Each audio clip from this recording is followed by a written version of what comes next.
ఈ వారం థియేటర్స్ లోకి వచ్చేసిన లేటెస్ట్ తెలుగు మూవీస్ ఏంటి ఈ వీడియోలో చూసిద్దాం. Palasa fame Rakshit Atluri and hit series fame Komali Prasad leading roles లో చేసిన rural backdrop emotional love drama Sasivadane October 10 నుంచి థియేటర్స్ లో రిలీజ్ అయిపోయింది. మనిషిలో ఉండే కామ క్రోధ లోభ మోహ మదమాత్సర్యములు అనే అరిషడ్ వర్గాలు కాన్సెప్ట్ తో పేపర్ బాయ్ ఫేమ్ జైశంకర్ తెరకెక్కించిన latest movie Ari my name is nobody. Sai Kumar, Subhalekha Sudhakar, Anasuya, Viva Harsha, Srikanth Iyengar లాంటి లీడింగ్ యాక్టర్స్ తో తెరకెక్కిన ఈ సినిమా అక్టోబర్ 10 నుంచే మన ముందుకు వచ్చేసింది. వరుణ్ సందేశ్ హీరోగా చేసిన investigative thriller movie constable October 10 నుంచి థియేటర్స్ లో రిలీజ్ అయింది. మిస్టరీ క్రైమ్ థ్రిల్లర్ గా తెరకెక్కిన mutton soup, horror revenge thriller గా తెరకెక్కిన ప్రేమతో దెయ్యం కూడా అక్టోబర్ 10 నుంచే మన ముందుకు వచ్చేసాయి. Latest Hollywood action adventurous science fiction movie Tron Ares Telugu version కూడా అక్టోబర్ 10న థియేటర్స్ లో రిలీజ్ అయింది.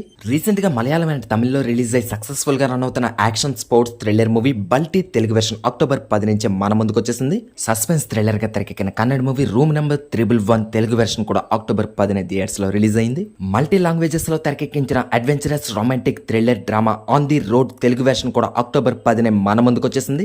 మ్యూజికల్ డ్రామాగా వస్తున్న అందెల రవమిది అక్టోబర్ 11 నుంచి థియేటర్స్ లో రిలీజ్ కానుంది. Kannada superstar Uppi director come హీరోగా 25 ఏళ్ల క్రితం క్రియేట్ చేసిన సెన్సేషన్ ఉపేంద్ర ఈ అక్టోబర్ 11 మరొకసారి మళ్ళీ మన ముందుకు వచ్చేస్తుంది.